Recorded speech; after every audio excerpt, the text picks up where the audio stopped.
another science presentation in our wrap-up series, trying to wind up science in some way so we can get to a new threshold. That is always theoretically the goal of science, but as we've been discussing, science does not have any clear goal of its own.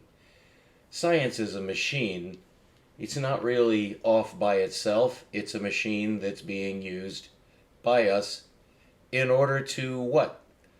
We certainly have found out, as they say empirically, what science is good for. It's good for technology. But is that all it's good for?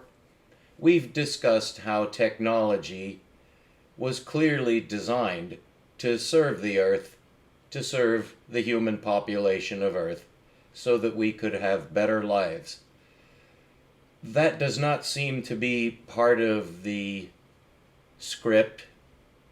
Something went wrong, and so we're still doing science, but no longer for its clear and obvious reason to better the lives of humans.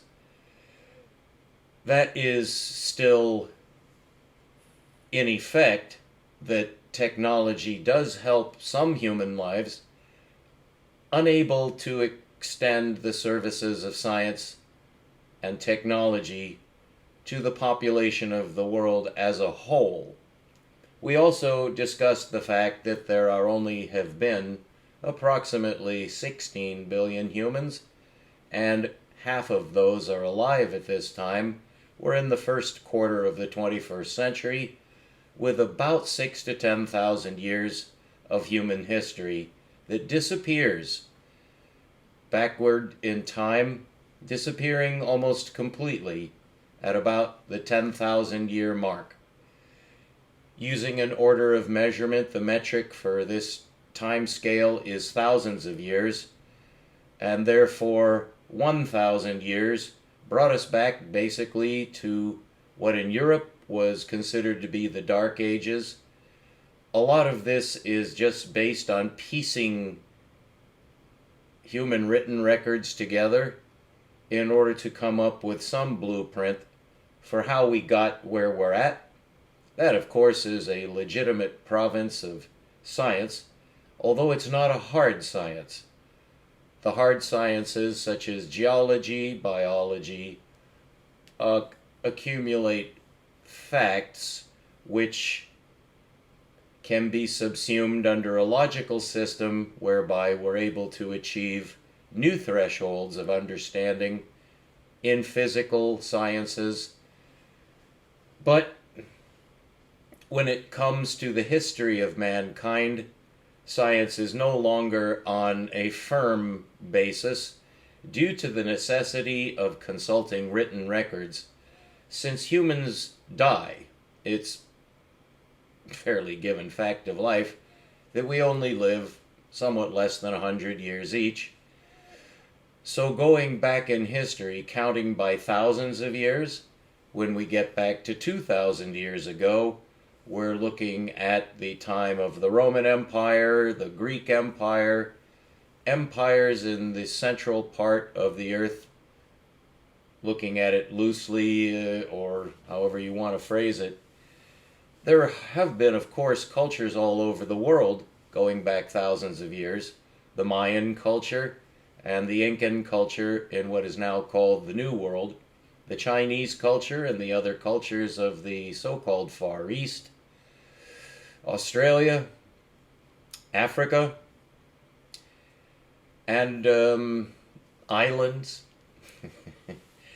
But when you get back to 3,000 years ago, you're basically in what we in the West would consider to be biblical times, because much of the written record of humanity tends to collect to certain areas beyond which there are not as many written records. The Himalayas and the Chinese area were long mysterious to the so-called West. I am descended from a Western culture, so I was raised and trained and reared to see the world in this way. Of course, had I been born in Mongolia or Thailand or anywhere else, I would be looking at the world in an entirely different way. according to my education that I get from those who came before me, at least by one generation. When we get back to 4,000 years ago, things get a bit dicey, and we're now down to just a very few locations of humans in citified areas such as Babylon, perhaps the Nile region. A lot of the rest of the world was basically doing what we would call hunting and gathering, extending to farming, but it was basically the farming regions that enabled the citification, the localization of humans into colonies. If you go back 5,000 to 6,000 years, the records start to disappear. Only things that are written in stone or very long-lasting parchment, perhaps. Clay tablets were found in Babylonia in the 1920s and 30s, giving a further extent to the history of the human race. When you get that back to 10,000 years old, that is 10,000 years before the present time, records disappear. Then we trace our ancestry back through the time when there were no written records. There is a lot of overlap and hence a lot of controversy among experts as to specific dating, specific meaning to things. Skulls are found beginning at the 10,000 year mark, approximately, again going on an order of time measured in thousands of years. Our human record basically peters out to, if you're looking at a percentage, and just consider modern history, perhaps as 100% recollection, minus some fudge factor, because you can't write down everything.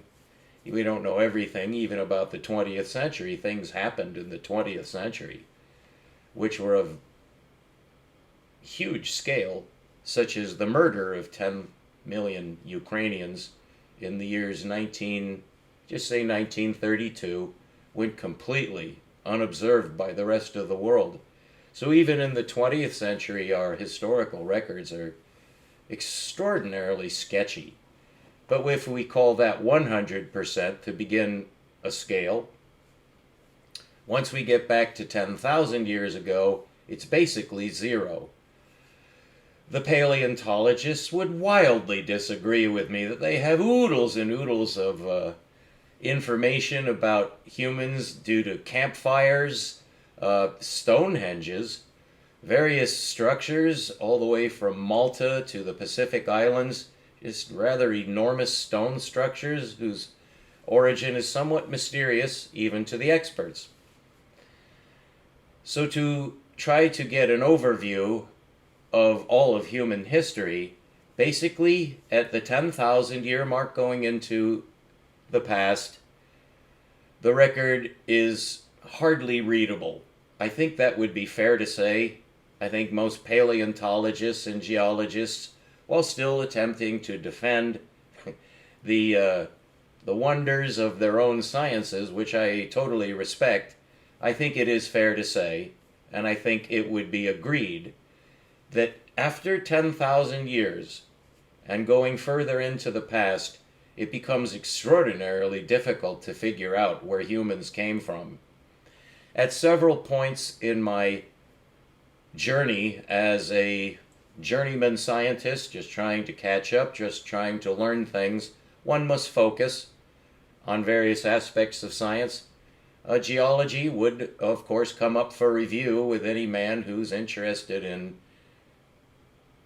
pursuing science, to know things, to get the information, to see if it could help. Of course, it's fascinating in its own right. But I did explore the question, which to me was of significance, and it may not be of equal significance to you, or perhaps not at this time, but I am forced to bring up what concerns me, because it does tell a lot about the focus that I have in science. Perhaps I could be presenting to you biology. I could be presenting to you mathematics. I try to touch on anything that pertains to the secrets of the universe, which is just a grandiose sort of way of saying, what do we know? What do we actually know? Cosmic science is my focus here and has been for over 360 lectures covering the past 2 years, 2022 and 2023. I've been broadcasting regularly, weekly in fact, and producing all those lectures about cosmic science, but the Earth is a rather significant object in cosmic space of peculiar importance to me.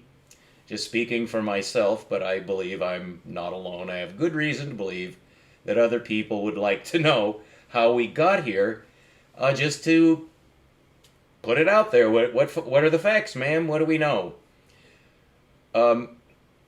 10,000 years ago is where my sleuthing pretty much leaves off, in the sense of having a record of the origin, the spreading out of the human race on the earth, because we logically know, we know from logic, just plain common sense really, that the human race, no matter what else you may say about how the human race came to be, would have to begin with two proto-human beings, followed by two actual human beings, as the last piece of DNA, if you believe in that theory.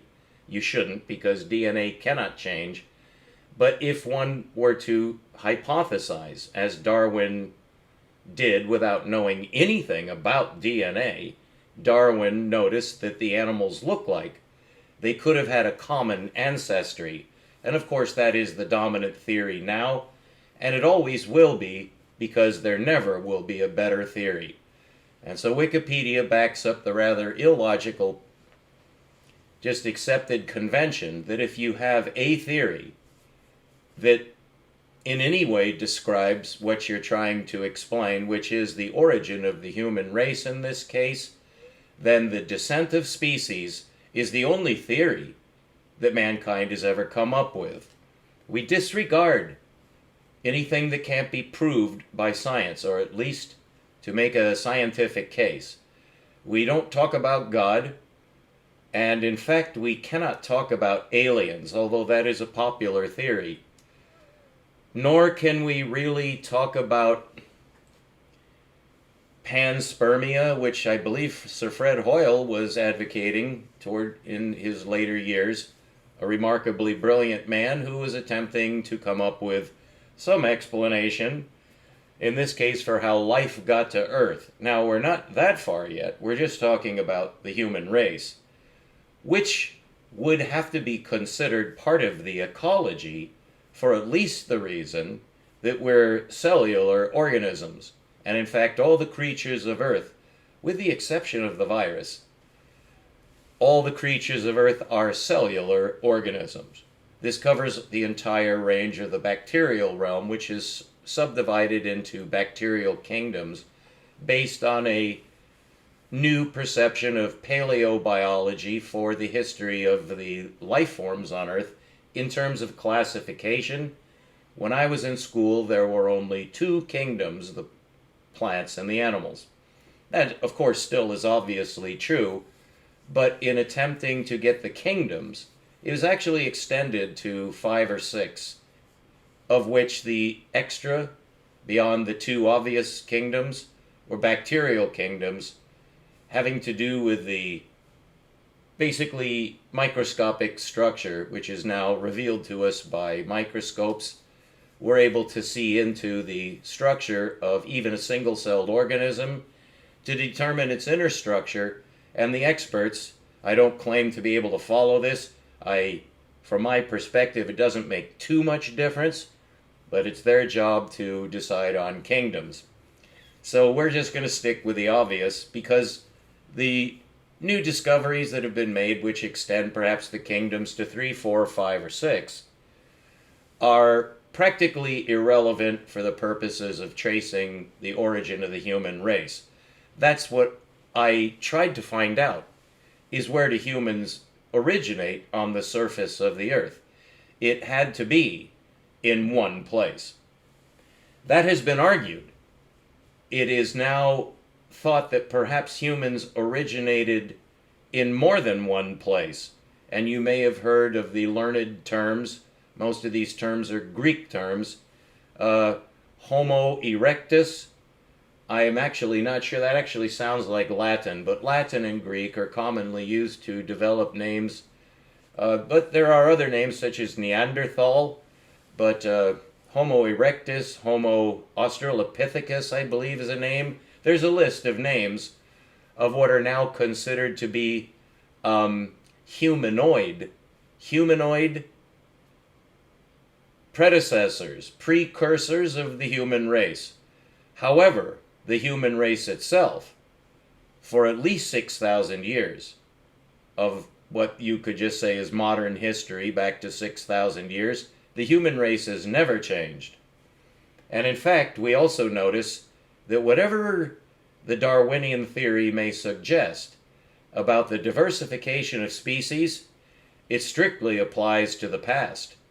Now, given the hundreds of millions of years with which this theory works, it is considered to be ample time for the diversification of species, even though at the rate at which the species would need to diversify to achieve the millions of species which exist today, it would almost perforce have to be operative now. In other words, we should be able to see it happening.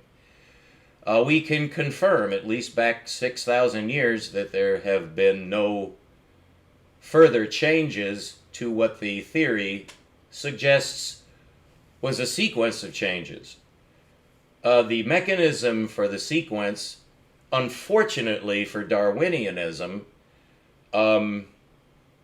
was disproved. There is no mechanism. That was discovered basically in the 1970s with the further research with microscopy into the structure of DNA.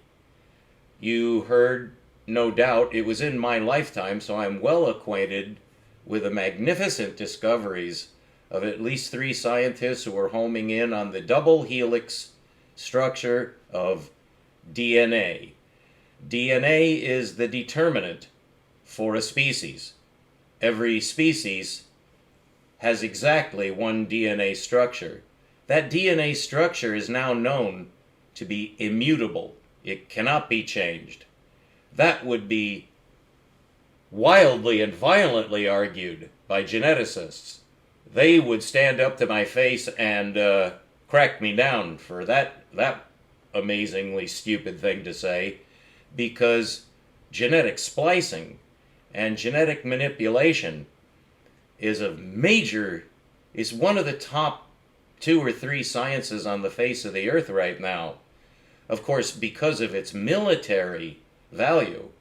Of course, we as hoi polloi get the propaganda that it's to save lives, to determine where cancer originates so we can conquer cancer, as the human race has indeed subdued, and in some cases completely conquered, many of the diseases which annoy us.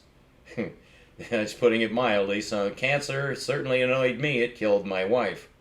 So I would certainly side with the geneticists in basically contradicting what I just claimed, although I am coming back to that because I'm not backing down from what I say either. They are very, very superficially dicking or fucking, as we say in America, just fucking around with the DNA structure with a certain degree of success, which is, of course, wildly promoted because, the governments want genetic control. For several sordid reasons, governments are never up to anything good. But, of course, they would like you and I to remember that it does produce good. So genetic splicing will go on for both the good and bad reason, but you should be aware of why it's being funded. It's not to save lives. It's to destroy lives. And that will come out eventually. It already has if you keep up, but I'm not trying to impugn any of our sciences, except to point out the obvious, that they are also commandeered by governments who have all the money. So we are in outer space for a reason, because the military wants to be there. We also are studying quantum mechanics because the government wants cryptocurrency so it can control the financial system of the earth. And of course, genetics is for perhaps cyborgs. It's science fiction is no longer what it was when I was being raised. It's mostly all coming true to a certain threshold, which is really unimaginable even to my parents, who were knocked dead by some of the things that they saw developed in their lifetime. They just could not keep up or comprehend it. You and I are in the same position, but at a different scale, because technology is increasing hyperbolically in certain directions. So science fiction is on the table. Cyborgs? Wow. Well, you know what a cyborg is, of course. It's partly animate. Because they're excellent killers, and that's why the government wants it. So genetic splicing is of monumental importance to evil. Evil will definitely, oh, crapalooey. When you find out about the success of genetic splicing, it'll be because there are things happening that you would rather not see happen, including implants. All of that is coming.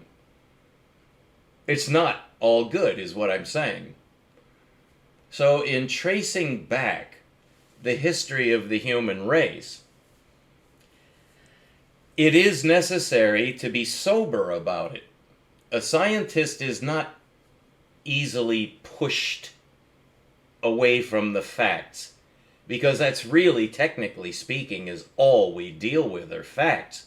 We're not interested in theories in the slightest degree. We're forced to theories as we attempt to probe what we haven't discovered yet. We have to somehow extend ourselves to imagine. Perhaps imagine electricity. Well, somebody had to imagine it. In order to finally make it work, it had to occur to someone to try it. Well, if you're trying to get the origin of the human race, and you're approaching it through science, and not by any other method, you're just using science, the facts. What do we actually know? What we definitely know is that the human race forms a binary tree from the first two humans. That is a tautology. There is no theory involved in that statement. That the beginning of the human race, according to genetics, began with a male and a female. And however you negotiate that, what's called the missing link, is where did the first modern human appear on Earth? That could only be in one specific place. Now, there's a good deal of confusion about the primates, the hominids, the proto-hominids. Of course, if you're utilizing the now disproved theory of natural selection, you're aware that the species pressure, the group pressure to create more and more complex organisms, such as going from gorillas or what are called primates up to the proto-human hominids, it could have branched in many directions. But only one of them became modern man. So that's the one we're looking for. I tried several times in my span of scientific research to attack, to literally assault. You just lay out your plan.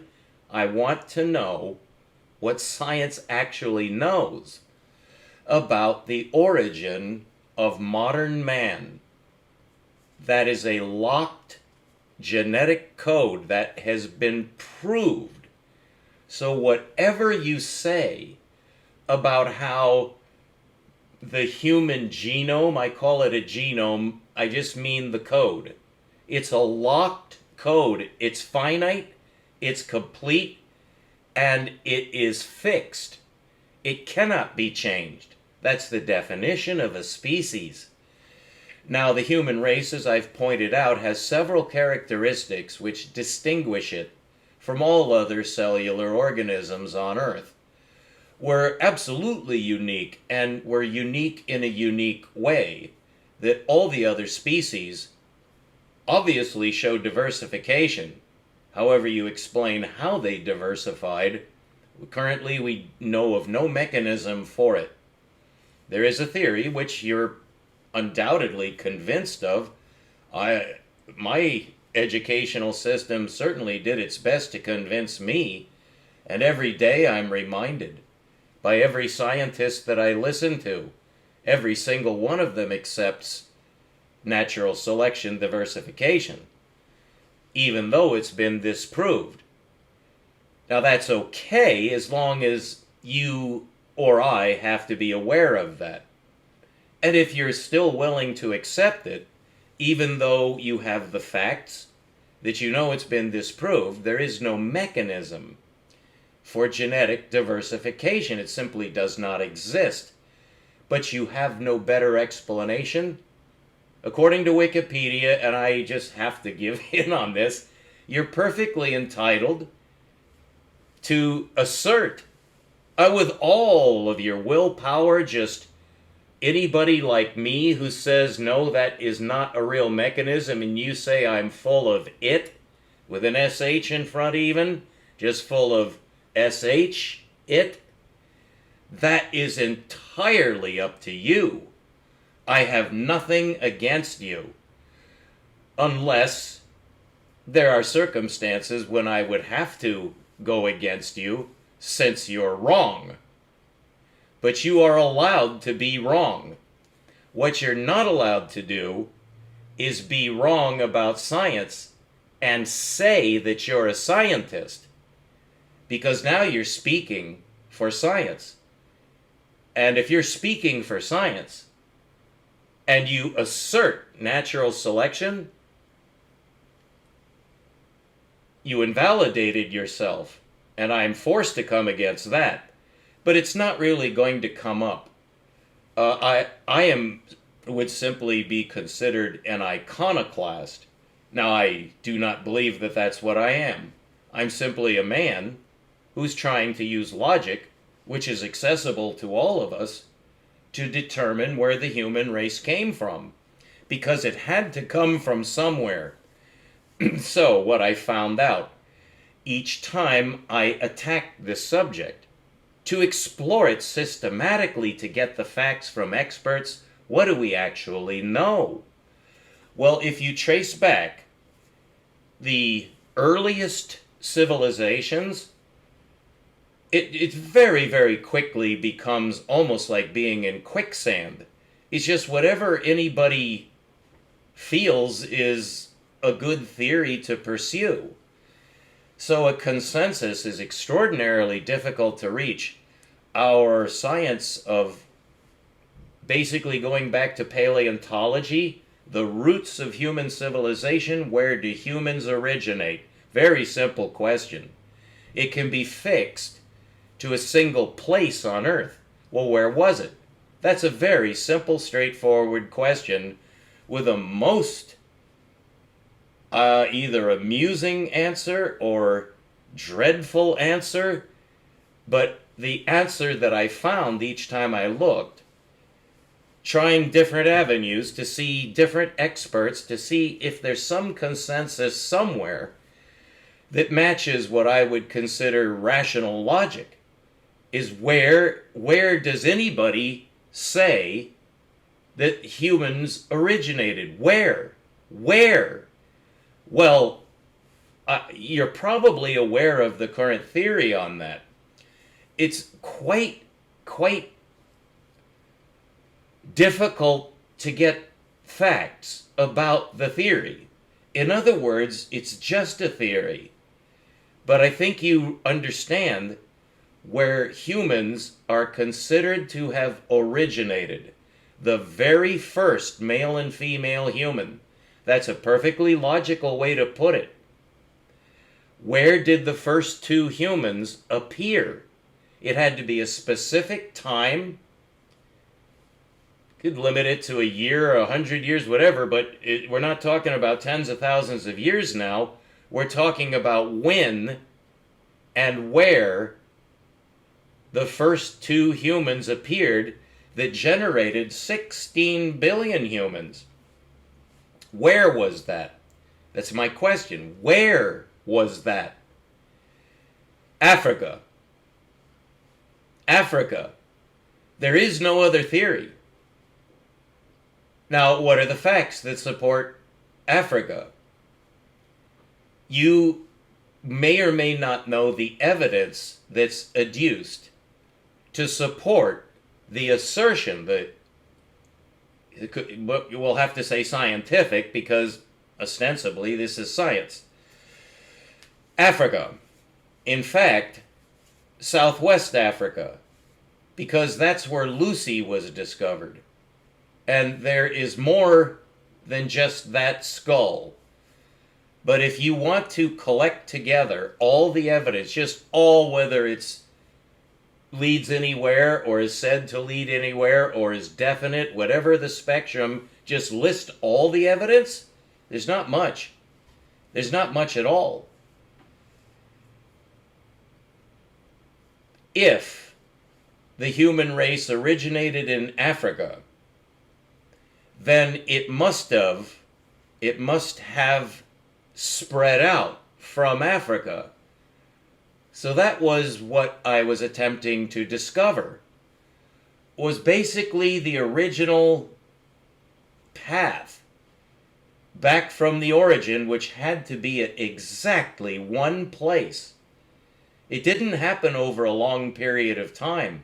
It was specific, very specific, down to the minute when the two recombinant DNA strands of the two proto-humans, who had somehow their genetic structure was altered so that the last bit of information was in place in the new genome, the new code, which had never been seen on Earth.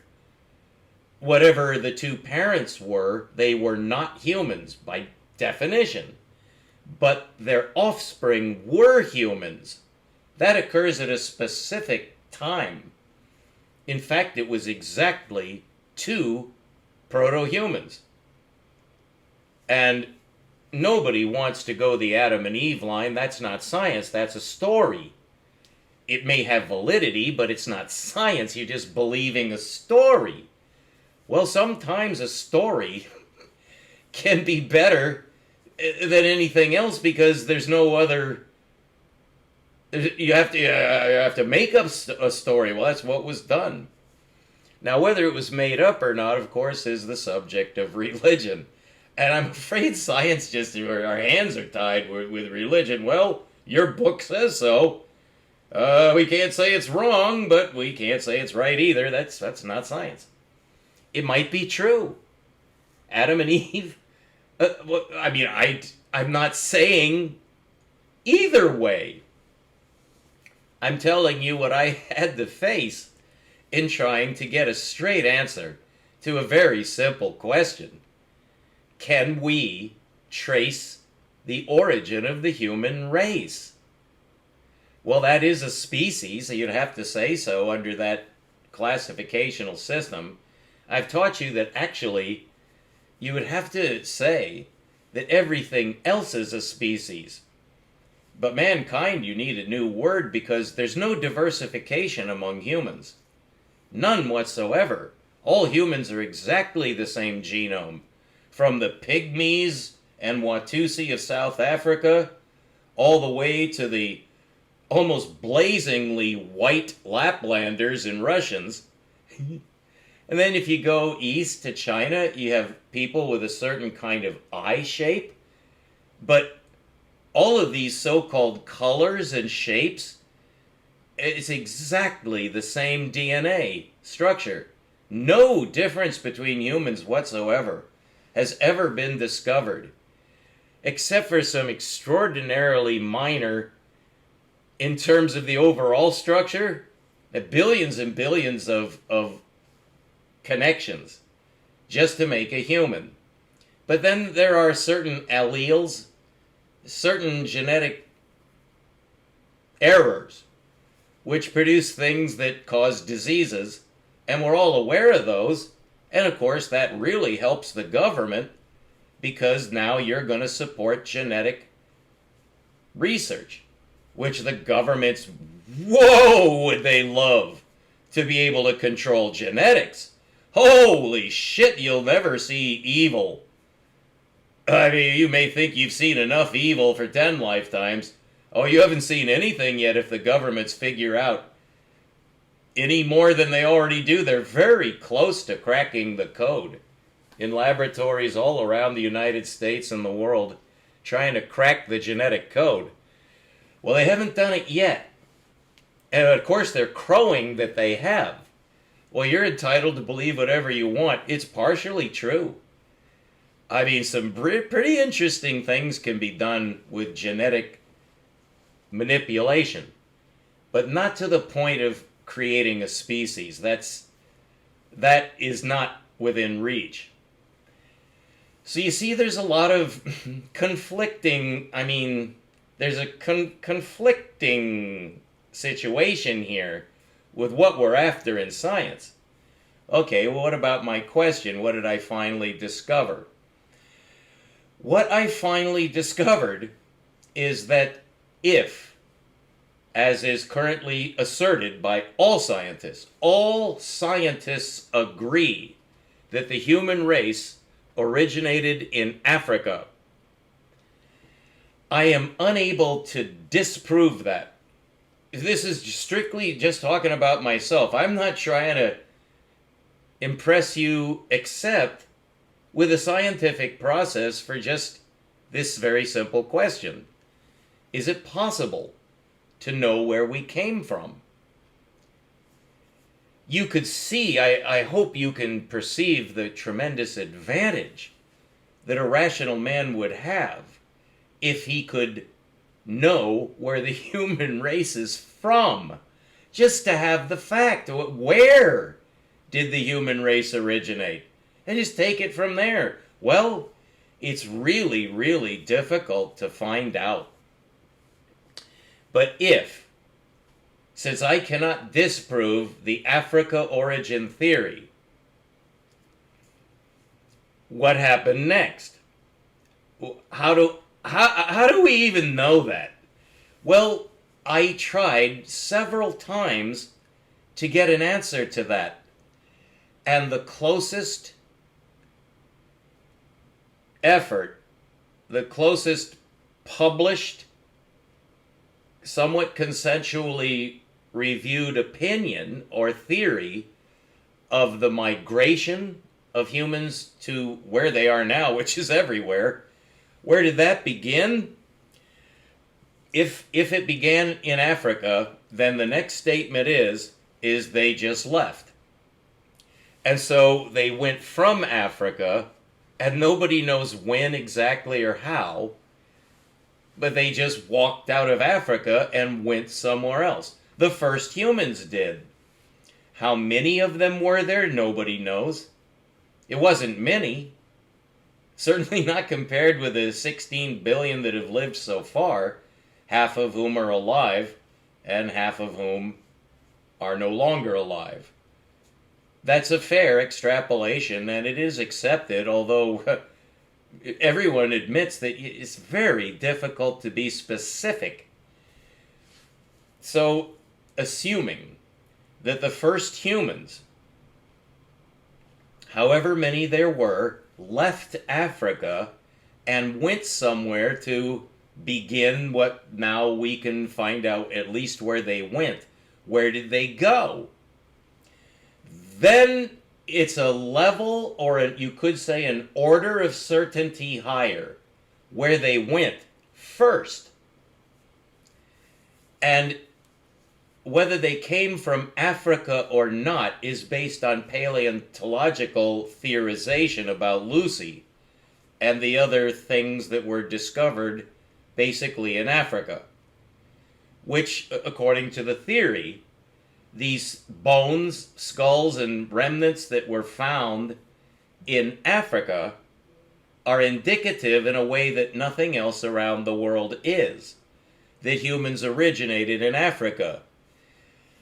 You may accept that or not, depending on your own research. My research led me to perceive that this is the dominant theory, but without much proof. Just not really much proof. Because it does go back to some rather shady paleontological piecing together of what happened in Africa. Given that it happened in Africa, just accepting that hypothetically, since I have no better idea, because nobody else does, I am totally dependent on research. So I have to go by the facts. That's what a scientist does. You just don't go, well, he looks like a nice guy, so I'm going to believe whatever he says. That's religion. No, it has to be the facts, only the facts. So accepting, hypothetically, that most likely the first humans left Africa, where they went was the Tigris-Euphrates Valley, because that's a major center of early civilization. Was it the only one? The theory about that has changed dramatically over the decades and centuries in which this subject, of course, has been studied for a long time. Is just to try, because everyone has wanted to know where we come from, where do humans come from? Because we can see there's a binary tree that goes back to the first two humans. Well, where were they? Where were they when the first two humans appeared? I know I keep saying that over and over again, kind of monomaniacally, because it's just the most frustrating thing to try to find out. It is just very frustrating to try to get anybody to say anything. But then, if you're willing to just push Africa down and just say whatever about Africa, the place where humans originated, okay, Africa. But that's not where humans grew. That's not where human records begin. Whatever humans were doing in Africa, they didn't do much of anything compared with where at least some of the humans went elsewhere and began what we call the modern race of humanity. If some of the humans stayed in Africa, well, good. They're still there today, apparently. And they live in Africa. But they didn't really do much. I mean, in terms of being able to trace anything, they've just been there and nobody knows how long or what they did, because they didn't leave anything to check. But in Babylonia, they certain the fuckly did. In Babylon, the area of the Tigris-Euphrates Valley, what is now essentially Iraq, was a very fertile valley. Or a very good place to make food grow in the ground. It just grew. There's plenty of water. The rivers were there. And the reason why that grabs our attention, it always has, is because the humans there certainly started doing something. But then there was also the Chinese. And there were also the people of the subcontinent, the people of India, and there were other people that just are there. And I traced the path of humans out into the Pacific Ocean because I was fascinated with coral atolls, and I actually made a database of the 400 coral atolls of Earth based on a monumental work by a man named Bryant back in the 1950s. But I was always fascinated with the fact that human beings exist on all the Pacific Islands. Any island in the Pacific that even has a coconut tree has people. It's unfreaking believable. How did they get there? The Pacific Ocean is a very daunting desert to cross with your canoe or whatever. Well, people got to Hawaii. They got all the way to Easter Island. There's a man named Thor Heyerdahl who came up with a theory that at least one tribal group of humans came from South America. And to prove it, he built a raft and did it himself. Great risk to his life. He almost died in the first week. His story is called Kon-Tiki. Well, that was disproved, and it's pretty much accepted that, no, nice try, Thor, but no, they came from the east. And if you want to, or they came from the west, I should say. They came from basically mainland China. And it's been traced back that the Polynesians probably set sail way back when from Taiwan. And that's the most anybody knows or can guess. What's really interesting is, if you're studying the Polynesian people and how, because there's a laboratory to check for where humans come from, because these are the ones that got to the most remote places on Earth basically in the last 1,000 years. The cultures of the Polynesian islands are not longer than about 1,000 years or two. So when did they get there? That could give us a tremendous clue. For me, as my research. It looks like they came from Taiwan, but that's only half the story. Because the people of the southern Pacific Islands, you have Australia, which is considered a continent because otherwise it's a pretty damn big island. And then you go east and you have New Zealand. Well, these people have what's called, they have that kinky hair and very dark skin. Very dark skin, not like the Polynesians at all. And they got as far as Fiji and Samoa.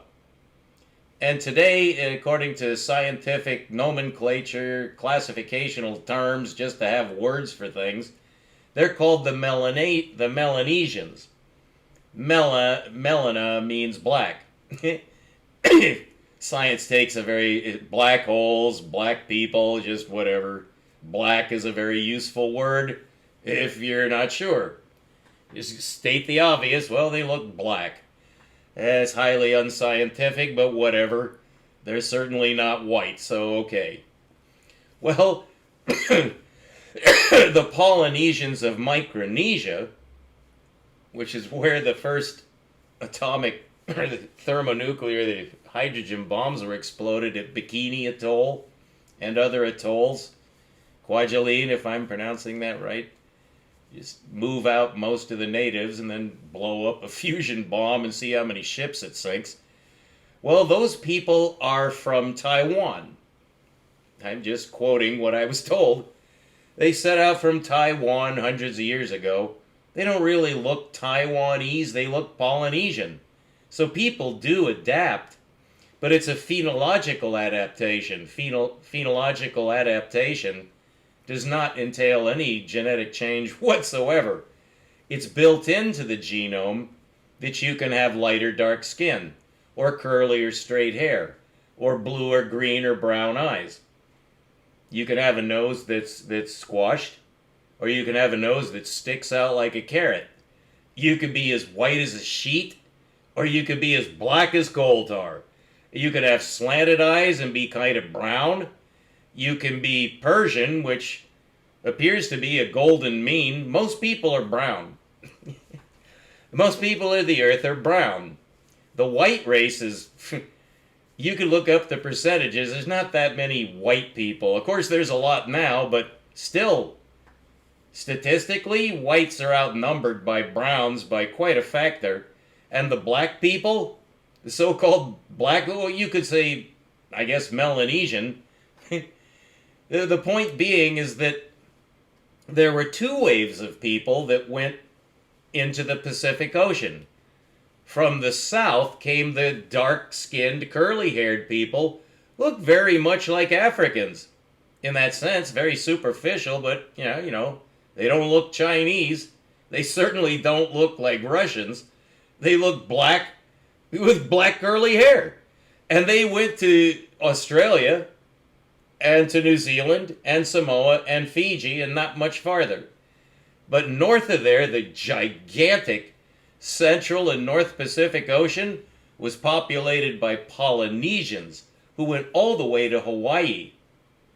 And in fact, all the way to Easter Island, which is pretty close to South America, although it's quite a stretch. It's the closest island to South America. It's not perfectly true. There's some islands right off the coast of South America, not many, but some.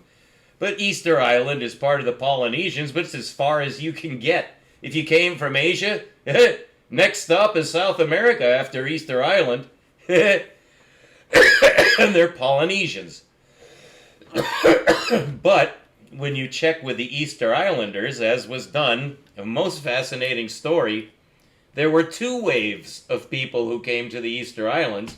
One of them called the Long Ears, and the other ones called something else, who live there to this day. But they remember the Long Ears, Daddy-O, even though the Long Ears are gone, because they killed them all.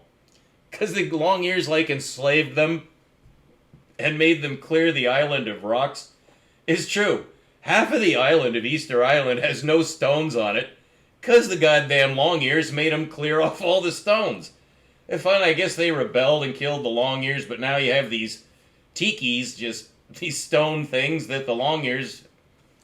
And so there's this crazy shit. And you're trying to figure out where humanity came from, and here's another clue. It's like some wild shit was going on back then. I mean, nobody knows really what was going on. But we do know certain things. That's all, go with the facts you have.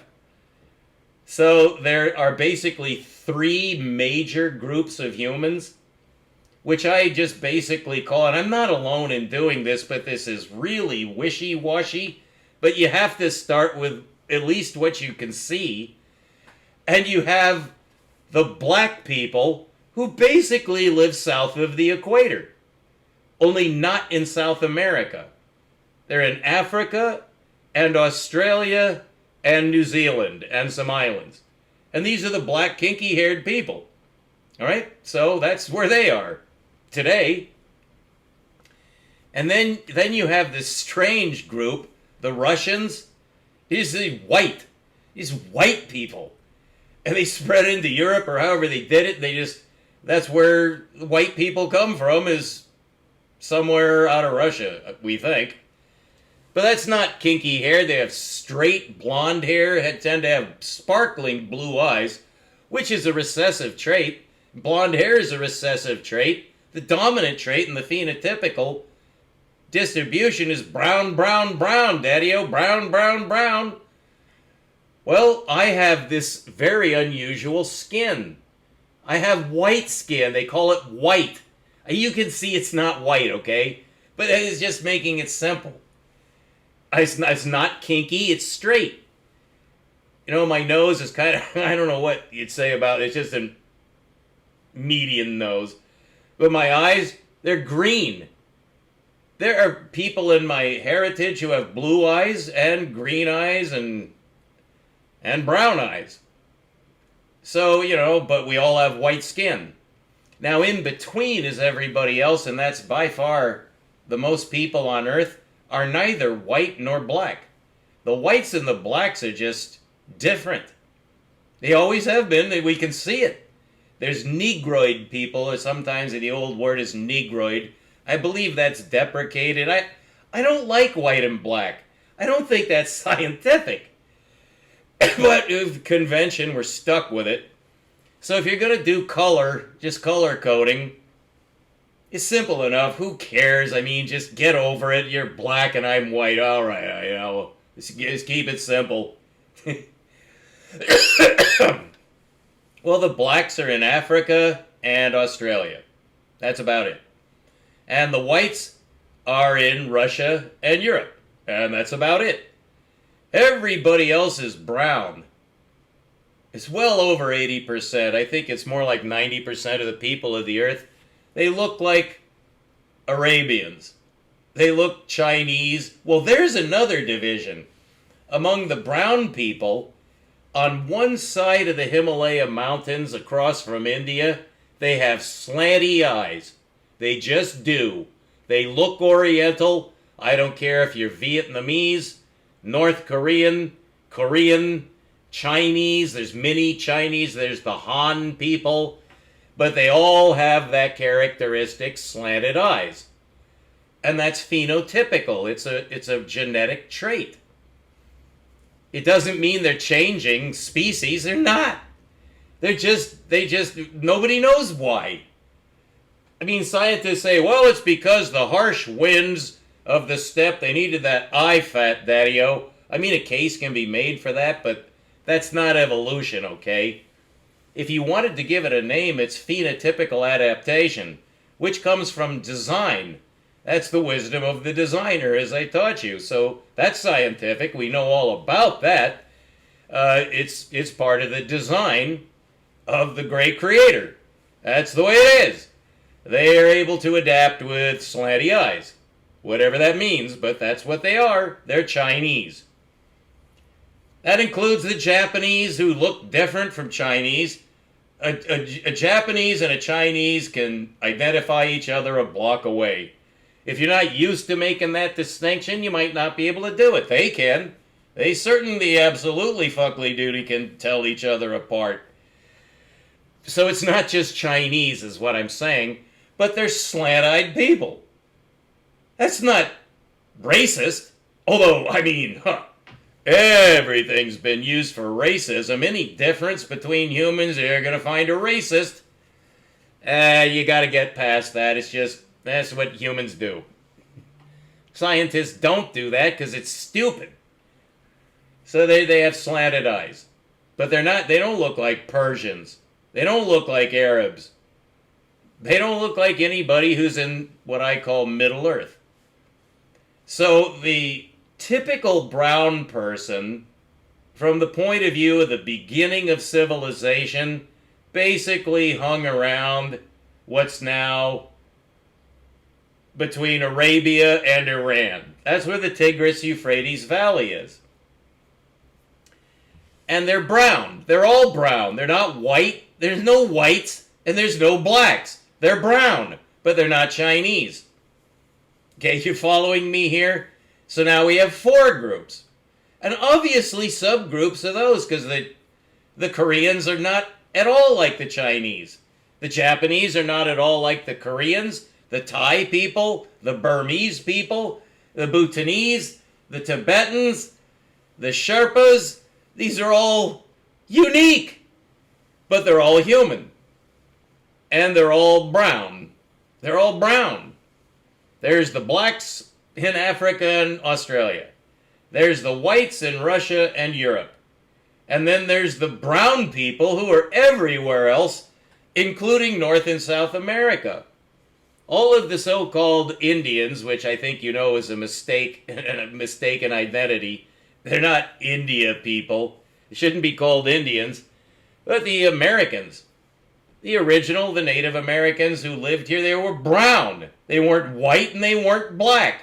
Right across the Atlantic are all the black people. They never saw each other. The brown people lived in South America and North America. The black people live in Africa and Australia and a couple other places. All south of the equator. No blacks north of the equator. They just didn't go. They stayed. Or whatever. They went there and stayed. Who knows, but that's where they are now. So the brown people are of major importance because they're not the blacks and they're not the whites. They're the brownies. But what I always noticed in my exploration of the brown people is you got to leave out the Orientals. They're just off by themselves in China and all these other places around China. And they just did their own thing. Because they're cut off by the Himalayas and the great steppes of Asia from everybody else, black or white or brown. And they just got slanted eyes and went out into the Pacific, and that's how it is today.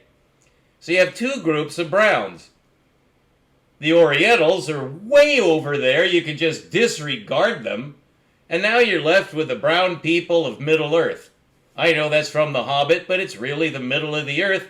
That's where everything began. Now there's two groups there.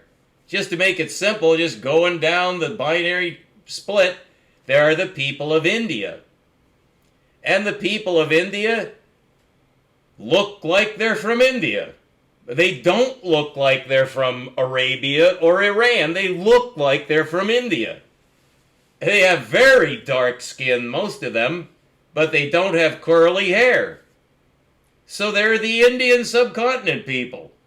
So that leaves basically Iran.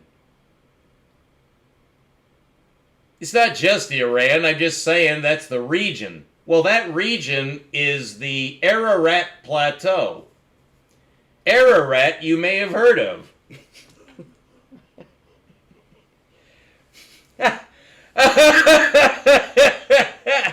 I think you see where this is going. But that's an hour. So we'll be back after I have an asthma attack and laugh myself into an early grave. My doctor said, no more laughing. Scott is my real name. He wouldn't call me Sam, not my own doctor. We'll have more stories and less coughing as soon as I eat something and calm down. This is very exciting. I love science. I love to share this. But isn't this fascinating? Just to have some brainiac, I mean that negatively here, just some brainiac just giving you what he found out. You probably know all of this, but isn't it still, it's fun. I just think it's hilarious. Where do humans come from? Oh, we'll be right back.